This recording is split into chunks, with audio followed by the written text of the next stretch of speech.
Looking to make some healthier habits this holiday season? Make sure to check out our Moving Through Midlife community over on Facebook, as we are doing a Planksgiving event where we are doing daily plank workouts.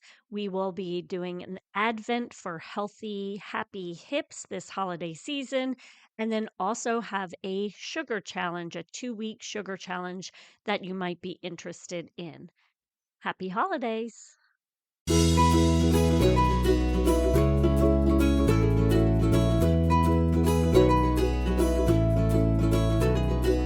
Welcome to Raising Healthy Humans, a podcast created for busy moms, where you can easily find information on health and wellness for your family. Enjoy experts who share tips on how to raise children through each phase of life. Gather current information on nutrition and wellness, and listen to Courtney, a health coach, movement specialist, and founder of FormFit, an active and supportive community where she helps busy moms move more. On Raising Healthy Humans podcast, Courtney shares her personal life experiences, training, knowledge, and conversations with other health and wellness experts so you can raise healthy humans.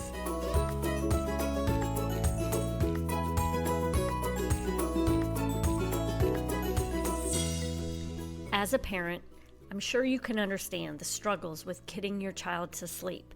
It's so funny how we as parents love getting that extra time to sleep, but trying to get our children to go down can be so difficult.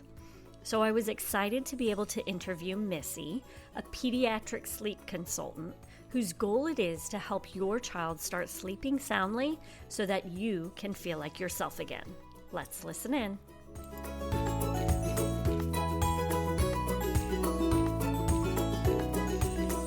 My journey as far as becoming a sleep consultant or a sleep coach was I have two little children. I have a 3-year-old and a 5-year-old. And my firstborn, for the first, she was colic. And then for the 9 months after that, following that, she was co-sleeping, everything, because we didn't know any other way. We were just surviving. And a friend of mine said, you need to reach out to a sleep consultant. And I said, I don't know. I don't even know what that is. I didn't know that that existed. And so we did our research and our investigation, and sure enough, we hired one. Best decision I ever made. And I don't just say that because that's what I do. I say it because it literally changed our lives. It changed my daughter's life. All of a sudden, she was getting the adequate sleep she needed. Our marriage was saved. We got our bed back, things like that. It was just amazing. And I said to my husband, I need to find out how she does that, because my prior career, I have a Bachelor of Fine Arts in musical theater. I'm a dancer, singer, doing shows, but I left that world other than dance teaching when I had my kids and when I moved to Canada. And so I said to him that I'd love to pursue something else and have something for me. And this is really something I'm passionate about, because this woman she changed our life. She must change all these lives all the time. And so after I had my son, I decided to really pursue that. And so I got certified under the Sleep Sense program, and it's been amazing building the business, getting to meet parents along the way, and again, changing their lives for the better and getting their children sleeping so that they're getting the sleep that they need. So it's been incredible. But that's how my journey started. It was much like most of the moms that reach out to me, is that they're struggling with sleep and they're sleep deprived as well. Okay. With Sleep Sense, is there a specific protocol that you all follow? Yes. So Dana Obelman is the CEO and head of Sleep Sense that she created. Oh goodness, I think it's been about 15, almost 20 years now that she created the Sleep Sense program. And so basically the strategies that we follow are very gentle. Now we're each our own business owners. So I own my own business and I can do what I want to do with that. But as a certified member, we're supposed to follow certain guidelines, and we don't believe in things like doing cry it out. Things like that are not necessary. There are such gentler strategies that we can use with our children to support them to learn those independent sleep skills. Okay, so you had mentioned you don't do like a cry out method. Right, which is a big stigma for what I do. A lot of people just assume that that's what sleep consultants do. So that I like to get that in there pretty quickly, because people I think will listen more if they know that my approaches are much more supportive and such. Okay.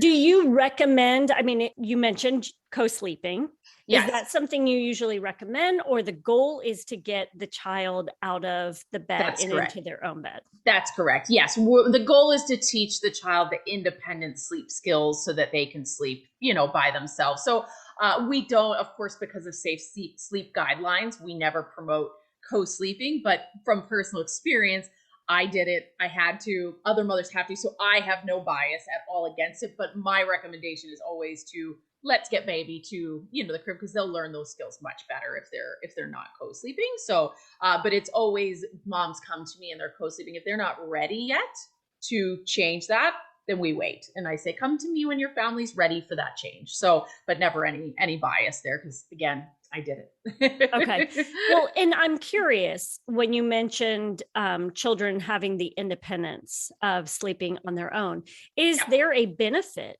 for them to be able to learn how to go to sleep on their own? Oh, I'm absolutely. sure there's many benefits. Yes. Can you tell us some of them?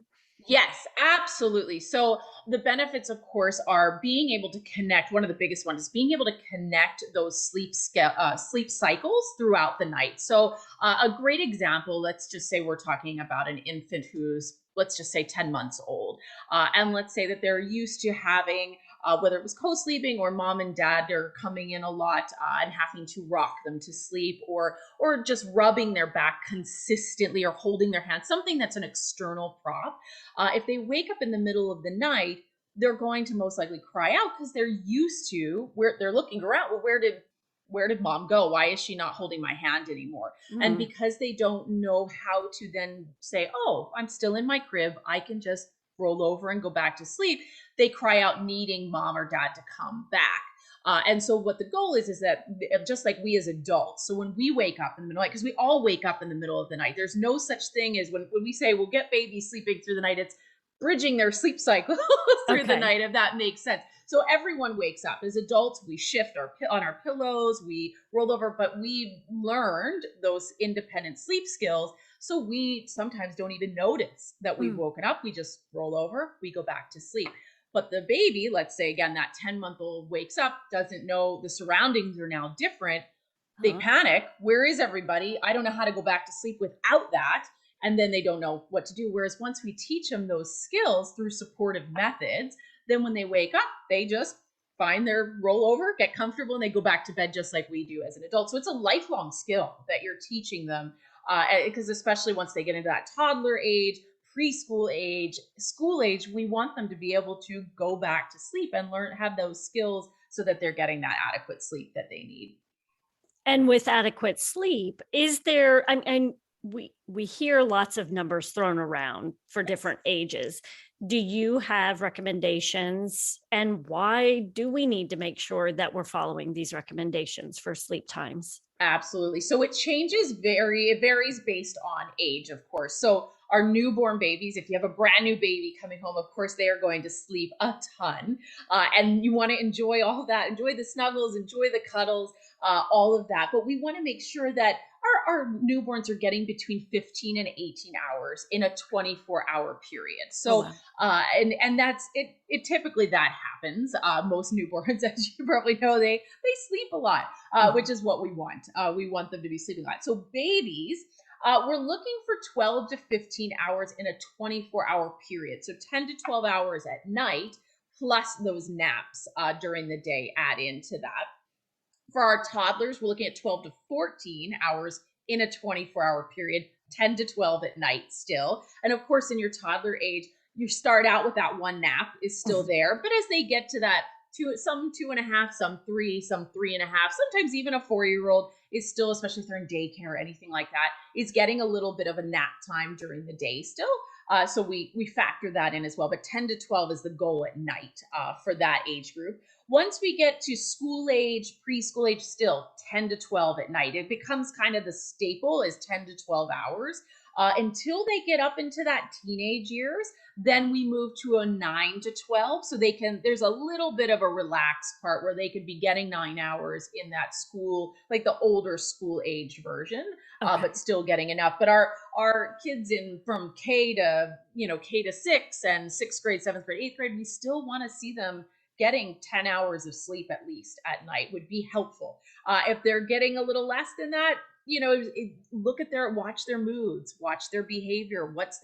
Are they getting tired by the end of the day? You can see a lot of that in your kid, and those little things that you can watch out for may say, oh, wait, maybe they're not, maybe they need that earlier bedtime at night. Because that's where it comes in, is most kids, especially because of activities, things like that, they're going to bed later and later. It's daylight out longer now, things like that. It's tough to keep your kids on a schedule, but early bedtimes are so beneficial for everyone, that's so important. So I always recommend anywhere between 7 to 8 o'clock is great, up to that, I'd say middle age. Like if we're looking at fourth graders, fifth graders, if you can get them in bed by 8, perfect. Once you get into your teenage years, yes, you're going to start seeing closer to that 9 o'clock, 9:30, especially because of activities. But the earlier, the better for everybody, because they're always going to wake up at the same time in the morning. That never changes. Kids are clockwork. They're body clocks. They typically are going to wake up, especially like babies, toddlers. If they're a 7 o'clock waker, even if they go to bed at 9, they're going to wake at 7. If they go to bed at 6, they're probably going to wake at 7 still. It's always going to be very similar because they work, the body clock is constantly, on a repetitious schedule. Okay, so that morning time is usually the time that they wake up, because I'm thinking those moms who are like, my child always wakes up at 5:30 in the morning. Oh, yeah. There's like no clockwork. way to extend that. There are ways. There's definitely ways. Depending on the age group, there are so many different tips and tricks that I can give. So it depends on the age group. But a lot of times if they're going to bed, let's say at 8:30, 9:30, that can actually be a cause for that super duper early wake up. Because it takes, when someone's overtired, it's actually harder to fall asleep at night. And it's harder for them to get into those deep sleep cycles they need to get into. And that can all have a ripple effect on everything. So early bedtimes benefit in so many ways. And that's why it's so tough when I see, even for my own kids, like here comes gymnastics that's going to start at 6 o'clock. And I'm like, well, got to make a choice here. Do we want the child sleeping better? So I try not to overbook my kids. Like maybe there's 1 or 2 nights a week that things are going to be a little bit later, but I try really hard to keep them on that schedule of that earlier bedtime, because it makes a big difference. Okay. Well, and speaking into that with scheduling, making sure that your children go to bed at the same time each night, how important is that? So important. Routine is key. So having that routine, kids thrive on, and this goes from babies to teenagers and up. We all do. We thrive on routine, but that predictability makes them feel safe, knowing and their bodies learn their body clock again, that circadian rhythm. That 24-hour cycle learns when it's time for bed. So doing things like a bedtime routine is so key to getting everybody to wind down at the end of the day, and making sure that, yes, that bedtime, you can give yourself a half an hour kind of cushion there, but really trying to aim for that 80% of the time is what I recommend. So an 80 to 20%, 80% of the time, routine, stick to the schedule. 20% of the time, especially the summer coming up, get out there, go do your camping or traveling. If you have activities, that's okay. But 80% of the time, we really want to try to stick to that set schedule. Because like you said, they wake up at the same time every morning, no matter what you do. So if they go to bed later, they're not going to get the amount of hours that they actually need to get in that nighttime sleep. Okay. What if we what if we have a child that likes taking shorter naps throughout the day? Do you have recommendations for that? And this is probably more of your toddlers, the little ones who they like to take. Sometimes 2 is usually normal, correct? 2 naps a day for... When we get past 18 months, then we're typically going to want to see 1 nap per day. Okay. So once babies usually make that transition between 14 and 18 months. It just depends on the child. You need to, usually if you have moms listening that have babies that are in that like 13, 12-month age range, watch for the signs. Typically they'll stop, some will stop sleeping altogether in their second nap. They'll just lay there and, twiddle their fingers and not go to sleep, or they'll actually start to really protest that second nap. You might see extra tears all of a sudden and be like, why is this happening? Sometimes they'll fight the first nap. It's more common that they'll fight the second nap and that they'll start to really sleep longer in that first nap. And if you see those signs for 2 weeks or more, then you know that it's not a developmental milestone or something else, teething, something like that going on, that it's time to transition to one nap. And typically, again, between 14 and 18 months is when that typically happens. By 18 months, you're going to want to switch them, because we want our toddlers to take a good solid afternoon nap. We want to see a 2 to even 3 hours. Sometimes kids need, depending on the child, usually 2 hours is about the average that I see.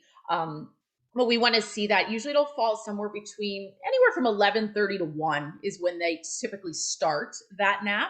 Okay. Just depends on when the child wakes up in the morning, that kind of thing. And finding a wake up time that works for the family is so important at that age too. So if your family has to get going, if there's daycare, work, all of that, set a morning wake up. If it's 7 a.m., do that every single morning, because then your nap will fall at the same time every day as well. And that helps for the bedtime to then fall at the same time. So routine makes a big, big difference. So definitely wanting to get them down to that one nap for the toddler age. If you're struggling with short naps for your babies, the big thing is we want to, again, teach them to bridge those sleep cycles. So if they don't have independent sleep skills yet, and that's why there's shorter naps, then it's definitely worth it to work on extending and teaching them those sleep skills so they can extend their sleep cycles. For toddlers, if you're struggling with shorter naps, if they're in like the 2-year-old to 3-year-old age range, if they're taking a short nap, it may just be that nap is starting to disappear and that it's time to instill that quiet time instead in place of that. So they have some downtime, and you have, as mom or dad, have some downtime as well. Okay. And this all sounds great for me. The problem that I have 3 children, and mine are way past this, but I remember this, and I have clients who are dealing with this now. The guilt that is coming. The first child, we had them on the perfect routine. And then the second child comes, and now we have to get that first child to either school or whatever. And now that second child is taking all of their naps in the car seat. Yeah. How do you feel about this? What can we do? And it happens, and it's life, right? And it's life. I have 2, so I experienced that too once I had my second. And I did my best to try to schedule things as best I could around his naps. Does it happen? Is there going to be a nap in the car occasionally because that's life? Absolutely. The biggest thing, especially when parents come to me to work with me privately, is I say to them, okay, we're going to create a schedule that works for your family. And we're going to, while we're doing the training and working to teach them these skills, right then I need that 100% commitment of the routine constantly. But once your child learns those skills and has that, and the routine is set and that schedule is set, then again, I go back to that 80%, 20% again. Then you go and you do what you need to do, and you make that schedule work for you. So if it means that on Tuesdays, Wednesdays, Thursdays, that you have to take your other child to, let's just say, preschool, and that the pickup is right at the same time, because I know that happened to me. Yeah. I pushed my son's nap, and we made it so that his nap fell at 1 o'clock so that I could get her home and get them both settled in, get her some lunch, set her up with quiet time, and then get my son down for his nap. Was it ideal? No, I would have loved for him to have been going down for a 12:30 nap, but we made it work, and his body clock adapted, but I also made sure it was consistent all the time so that it wasn't always fluctuating. I did it, whatever was going to set stayed. So there's always going to be give and take to everything. You just have to. And then once you add a third one in, absolutely. There's going to be naps in the car, but if you've got them with those, once they learn the skills, if they're sleeping soundly at night and they're getting that most of the time that routine is going, you will still see the benefits to that. Yeah, it definitely you'll see them. If that Okay. helps, if that And what answers are that some question. of these benefits what should we Oh, be yes. noticing when they're awake? Absolutely. So things that you're going to see as benefits are mood. You're going to see change in mood. So happier children, less tantrums, less fighting back, things like that. Because they're not. If you think of, I guess the best way to describe it is think of yourself as an adult being overtired. If you didn't get the sleep you needed last night, how do you feel the next day? What does that feel like? It's a fog, right? We're in a fog. We're short tempered, we're irritable, we're tired, Mhm. we're just overall your mood is just down. So typically when a child is getting the sleep that they need, you're going to see an improvement in mood, improvement in behavior, more energy for activities, more energy for school, the better attention span in school, just overall health, well-being. Because when we sleep, our body repairs itself, the cells repair. It's a time for our bodies to restore, which is why it's a need, right? That's why everybody needs it. Just like we need to eat, we need to breathe. You have to sleep in order to survive. Mhm. So just if you think about that feeling, though, I think it's a great way to describe it. If you think about how you feel when you're exhausted, think of your child going to school or going to their activities every day feeling exhausted. That's what it's like. And think about it when you're rested. That's what they would feel like, is they're rested and they're rejuvenated and restored for the next day. Okay. Do you when you work with older children, is there a point in time you say take the naps away from them once they're like like school age, I'm thinking? Do you recommend that just so they take have Yes. a longer sleep cycle at night? Absolutely. So Okay. typically the typical child, now again, there's always going to be, the random children that do different things, but typically on average, anywhere between 2.5 years old to about 4 years old is where we see that nap disappear. And the thing that we usually see, which is what we don't want, is that at bedtime, they're laying awake for an hour or an hour and a half, or even 45 minutes, not falling asleep. So let's say they're going to bed at 8, they're not falling asleep till 9:30, and that's what we don't want, because then all of a sudden that amount of time they're getting at night is just not adequate. So that's when you want to start looking at, okay, you know what, I think they're not falling asleep at night, they're not getting that solid sleep. That's when it's time to start. Either the first thing you can do, you don't even have to pull the nap immediately, is capping the nap. So cutting it down. Let's say they're taking a solid 2-hour nap, going down to first, go to an hour and 45 minutes, then go to an hour and a half. You can do that every 3 days, cutting it down, and then hold once you see that at bedtime that they're settling in okay, because you can hold on to that nap for a bit.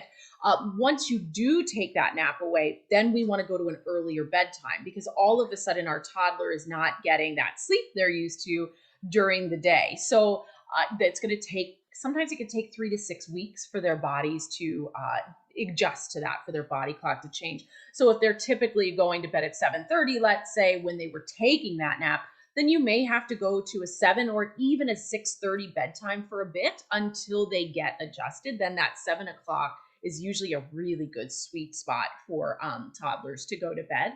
But watching for that bedtime, laying awake, not falling asleep, struggling to fall asleep, can be a great indicator that it's time for that nap to go. Now, I do have, Courtney, some people that come and say, well, my kid naps at daycare. That's not going to change. Sometimes you can ask daycare if they can have quiet time there. If that's a no, and they're absolutely going to have the child nap at daycare, it's doable. I have to deal with it. My son goes to daycare 2 days a week. And on those days, I know that he doesn't need to go to bed as early. So his bedtime is a half an hour later on those days, just because I know he's not going to fall asleep right away. So if you choose to keep the nap in there, then the bedtime would then have to be a bit later, just to let them go to sleep, so they fall asleep right away. But just be careful, because then if they're a 6 a.m. waker, then you're not getting that adequate sleep. So it's kind of a give or take on when it's time to pull. But once you do instill quiet time, I highly recommend Okay. quiet time for kiddos. Okay. I have a few questions. Like, I want Absolutely. to be able to give our moms something that they can take with them for Hmm. different ages, since I do have some Absolutely. different ages. And then I also have some questions for myself. Absolutely. So, thinking about, and this is me thinking about my one of my children when they were younger, but they were past the napping. The trouble to get them to fall asleep. It was always, they'd lay in bed and they would just toss and turn. Some of it, I think, had to do with having older siblings in the house, knowing that they were in another room, not having to go to sleep. The fear of missing out. Yes. Yes. Like, do you have tips for those families that do have this situation where there's different bedtimes? Because, like for myself, I have a high schooler, a middle schooler, and an elementary school. And we don't deal with it quite so much now, but we did have that, the different times of when people are waking and going to sleep. Going to sleep. Absolutely. Absolutely. It's a great question too. So I'll address one part of that first, and then the Okay. second part, I'll do Yeah. a two-part answer. So if you have let's say toddler or preschool age that's struggling to go to bed at night, now if they have those sleep skills, that would be the first thing. So if they have independent sleep skills, fantastic, we don't even have to worry about that part. But if they have those skills and they're still struggling, if there's any type of, there could be a little bit of anxiety there, if there's any kind of fears going on, or if it's just that they have trouble just relaxing from the end of the day. One, a bedtime routine. I can't emphasize that enough. How important that is to set the brain and the body going, to cue it, because we want the melatonin to start pumping. So doing things in your household like dimming the lights a little bit towards the end of the day, shutting the blinds, especially when it's so light out at 7:30, it's still, you might as well be noon. It's closing your blinds, it's a pain. Closing your blinds and just creating that environment that the melatonin production starts to happen. So we want that sleep pressure to start to build. Mhm. Doing the bedtime routine continues that, and doing it consistently every night so that the body knows every night that this is the time. Now, if you've got a little one who's giving you the bedtime battles, which is so typical of our toddlers, have a bedtime routine chart. Create the chart that it says, okay, here we go, bath, brush your teeth, into your pajamas, story time, cuddles, into the bed, night night, bye bye. And they can see it, they can visualize it, and that helps. It helps their brain to understand what's coming. Next thing is to talk to them. Why is healthy sleep important? Just like they talk to them at school about healthy eating, all of those things, health, fitness, exercise. We talk to them about all of those things. Why don't we talk to our kids about healthy sleep? We don't do it. So Right. talking to them, especially at that toddler preschool age, they get it. They understand. There's some great resources out there that you can go on and Google. The World Sleep Foundation, places like that have great resources for kids. There's coloring books. There's worksheets they can do to learn about why sleep's important. So setting that, building those blocks and setting those things. So again, doing the bedtime routine. Now, if they're getting into bed, you've done all this and they're still struggling, good ideas to try. You can do a deep pressure massage if they like that kind of thing. So doing a little bit of relaxation techniques with them, deep breathing if they're at a point where they understand that and they can do deep breaths.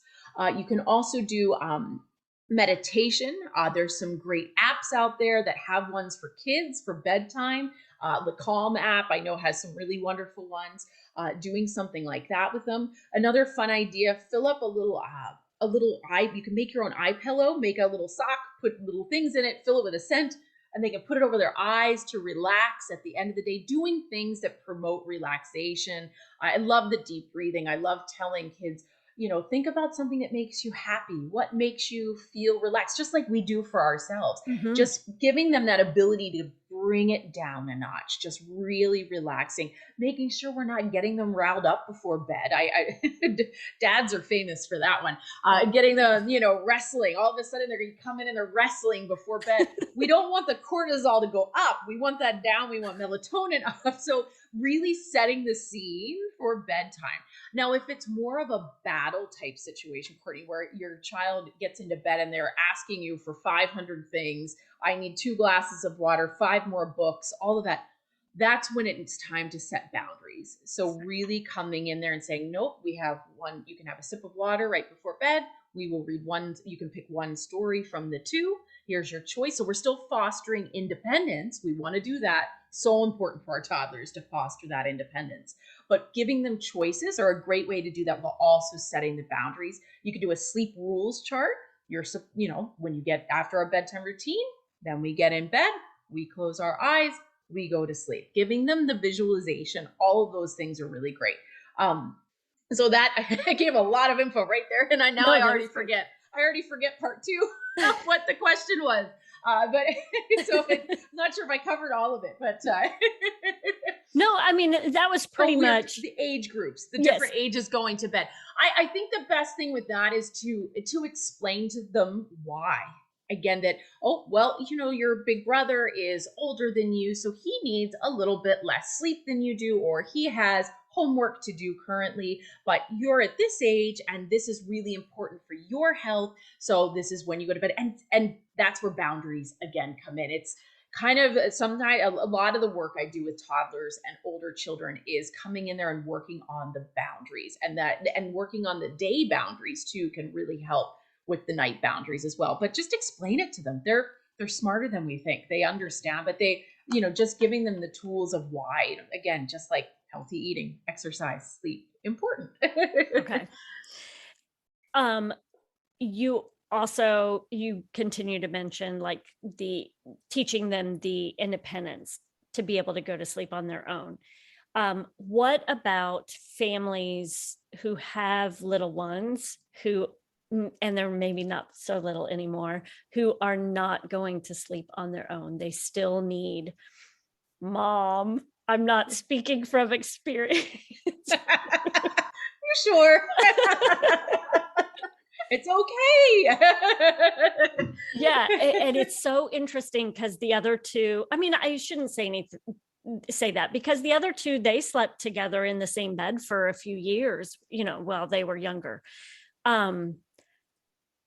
How do we break this? Well, first, you hire me. Not to plug myself, but when it comes to that age group, it is a tough one to break that habit, especially because they are, and I don't say bad habit because it's not a bad habit. It's life, right? We all do what we need to do as moms, parents. We do what's best, right? We think is best, and then as we go, we learn more and we say, oh, well, maybe I need to work on that. Maybe we need to help them with that. So with that age group, yes, you would need to work on teaching him those skills. But it does require usually hiring someone as like myself to help you with a specific plan for the family.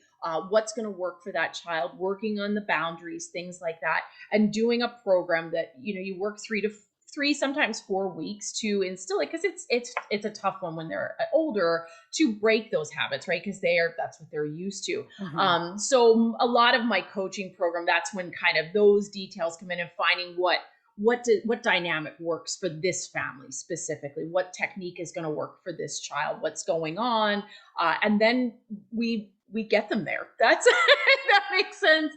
There's I would suggest at that age group, I usually say, it's best to work with somebody just like you would work with an exercise coach or somebody like that, to have that support, that consistency, accountability, and to tell you how to do it. Because Google will tell you everything, but it's so often people Google it and then they try for a few days and they say, oh, that didn't work, or my child seems so upset. And it's because it's not necessarily being done correctly, because we know we need to do and we need to make changes, but we don't know how to do it, right? And that's where someone like me comes in, is to help with that and to give you that clear, actionable plan that's going to get them to that point. Yeah. Well, and I would recommend it for anyone, not having gone through your service, but even just knowing that. I remember a neighbor of mine mentioning this years ago, and her daughter was 12 years old. And she said, I have to lay with my daughter every night. She will not go to sleep. And my eyes were like here. And I thought they'll grow out. Like, this is ridiculous. Why hasn't she grown out of it? And then lo and behold, I kept thinking over the years that she'll grow out of it. She'll grow out of it. And I mean, we're heading into 6th grade next year, and we have not grown out of it. So I do believe, I love that. I love that honesty of that. I love it because it's so that, like, it does prove that whole thing we talked about at the beginning, that, and that's people tell the pediatricians, doctors, I love them. We always go to medical advice for things, but they so often will say, oh, they'll just grow out of it. Or they'll say, oh, let them cry it out. Or they'll suggest, oh, just take away the naps. And it drives me nuts because I'm like, don't, come to me, I'll help you. Because there's ways, but if they don't know those skills, they just don't. A lot. Some will. There are a few that, yes, you'll come across the parents who will say, oh, my kid did it. Just, they were 6, but they did. And sure, that happens, but the majority, they won't. You have to learn those skills, and that's okay. That's life. And I love honesty about it, because it's important that moms hear that, right? Mm-hmm. that it does happen, but there are ways to help her and get her there. I promise. Okay. So I don't want to take this whole time for myself. Hey, and I also don't want you to explain everything to me. Yeah. I want you to, though, maybe provide one tip for each age. I'm not meaning one, but maybe like that baby stage, the toddler stage. Is there anything like, start here? This is my first thing, like to just give them a little nudge to be able to help all of us moms, whatever stage we're at. And then we seek, then we can come seek your help. Those of us who are still sleeping in the bed until they're now 15 years old. You need your time back, Mom. Yes, so absolutely. So I'm going to start with one overall tip. Okay. And we talked about it already, but for all age groups, bedtime routine. Mm-hmm. Absolutely down pat, one of the most important things you can do. And you might have a mom sitting there with a newborn right now going, huh? Me? Yes. You can start to establish a bedtime routine even with your newborn. Mm-hmm. Just doing a little bit of a wipe down, a little pat down at the beginning of the night, getting their body to do it every night. You don't have to do it before every nap that the newborn takes. That would be extensive, but this is for the bedtime, right? Doing that. Now, when they do get, I'm going to divert. No, that's I'm going to go off topic. You will need a nap time routine once they get past that newborn stage and start taking, let's say, 3 naps a day. Do a nap time routine. It's just much shorter than your bedtime routine. So 5 to 15 minutes, keep it short, but you still want to do a routine because, again, we're cueing the body and the brain. So that's my overall number one tip, is to do a bedtime routine. And that's for all of us. I mean, if we can teach our children these skills at a young age, then that's great for us, because we should be carrying this on. All of us should be carrying this on. And you will. And that's the joy of it. You're teaching your child adult lifelong skills. They will take this into the adulthood. Absolutely. I love that. Couldn't have said it better myself. Okay. So now I'll go specific. So as far as the newborns, the biggest thing I want newborn moms to remember is we are never going to sleep train a newborn, ever. We are just working on goals. So you're just working on starting to establish healthy sleep habits. And the more you know before, and if you're an expectant mom and you're listening, reach out to me, reach out to sleep consultants in your area, find out if they have a newborn program like I do, where we teach you these goals and then you have the knowledge in your hands before baby comes, or right when baby comes, because I wish I knew what I know today, because there's so much knowledge to have. But so you're going to also want to, I diverge again. So newborn one, work to follow an eat, play, sleep pattern. Now, you might come across a lot of people saying, okay, on-demand feeding, all those things. You'll work all that out. Baby will learn when it wants to feed, but as they're getting into the later months, this isn't your first 2 weeks or 3 weeks. This is as you're going, working to keep those feeds after, when they wake up from their nap, feed them after the nap instead of before, so you don't create a feed to sleep association. So you're just working on that from the get-go. So it's a wake, eat, play, sleep. Wake, eat, play, sleep. And so that That's way, that's tough. I'm just thinking of the yes, breastfeeding years oh and yes, in the the beginning, it's so tough with the newborn, but if you know about it and you start to get there, so once your child is, let's say, at 3 months, now you know about this, you're getting there, so then you strategically place it so they wake up in the morning, feed, then they have their nap, they feed, nap, feed, nap, feed, bedtime routine, feed, bedtime. And okay. then the cycle starts again. And then you, again, that breaks that feed to sleep association because they're feeding after the nap. So work for that. So that's my newborn one. My infants, so we'll say babies 3 months to 12 months, again, bedtime routine, but also working on establishing those sleep skills. You have to do that. That's the key. So working on that, working to make sure that you're not, especially at those early months, doing any crazy external props that are constantly, like if you're rocking, start to work on naps. Try not rocking your baby to sleep for one nap.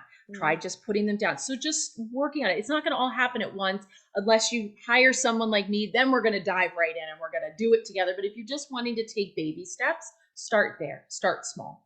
Okay. For our toddlers, my biggest thing would be work on boundaries and work on it during the day, because I would say 75 to 85% of my clients that come to me with toddler or older child sleep issues, something's most likely going on where toddler has taken over the house. And that happens. That's what they're going to do. That's what they want to do. They are the boss. They can't be. You've got to put your foot down and say, no, you can't read 5 books before bed. It's not going to happen. There's going to be 2 and that's it. And as they get used to those, because you could do it too, like if you're having trouble, most of the time I hear, well, they don't want to eat dinner. They don't want to sit at the table for dinner. So we actually work on that first for the first week and work on one skill during the day.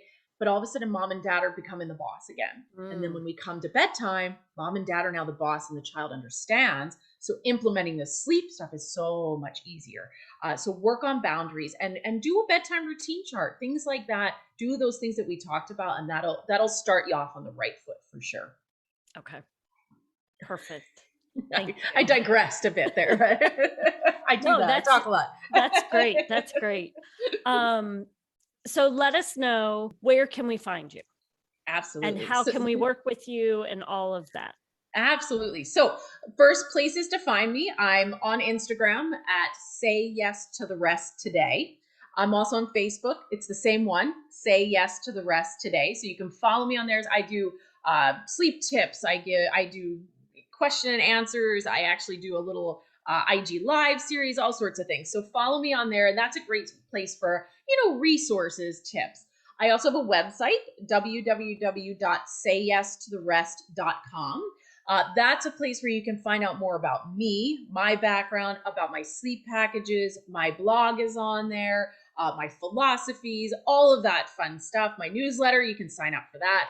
So head to my website because that's a great place. And if you're listening to this and you're saying, you know what, I need help, I need support, then the best thing to do is to go to my website and book on there. You'll see it's everywhere. Book a free 15-minute sleep evaluation call with me. It's no obligation. It's just an ability for you to tell me what's going on, for me to tell you about what my private coaching looks like, and see if we're the right fit, because that's important. You're not going to want to work with, let's just say I was a fitness coach. You don't want to work with a fitness coach if it doesn't mesh, it doesn't mesh.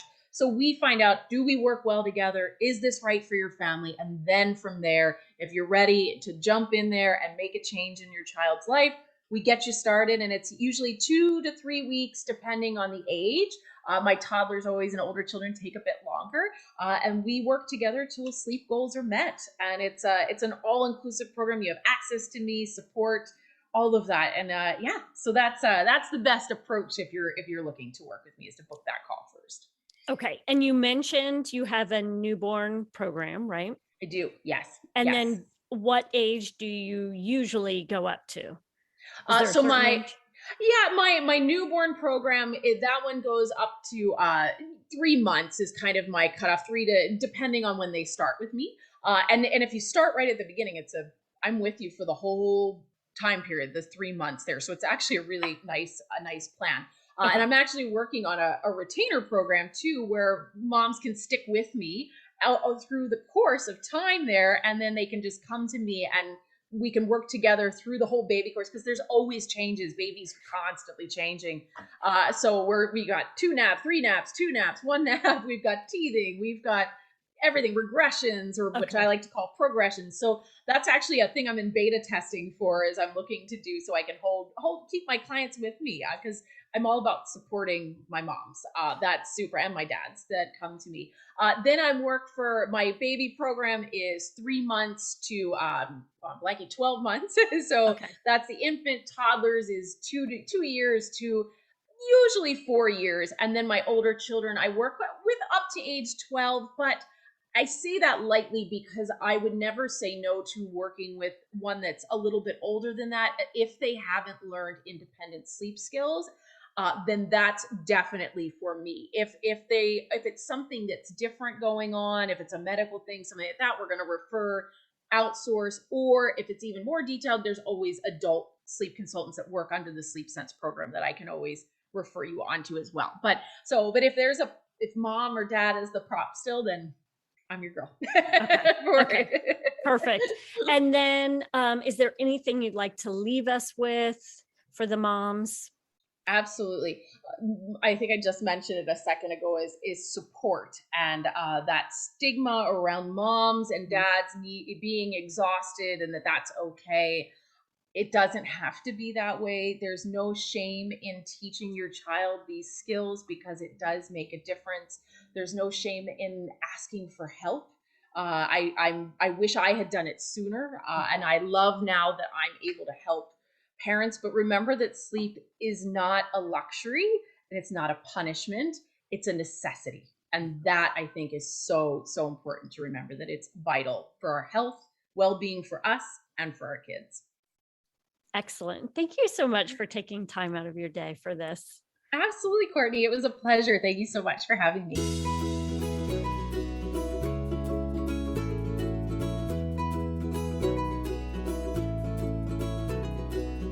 Thank you so much for taking time out of your day to listen to our podcast.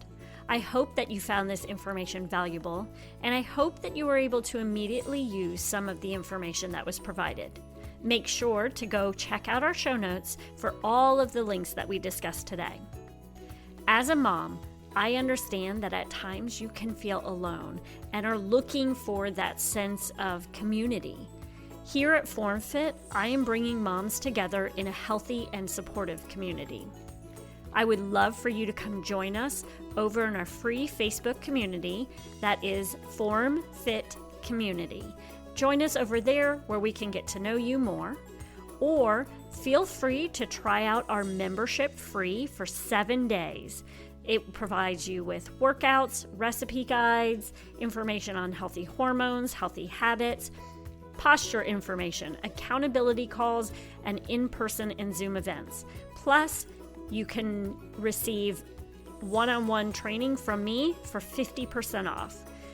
Find out all the information by going to formfitonline.com so that you can learn more. Now, go out and enjoy your day while practicing small, healthy choices that will make lasting changes.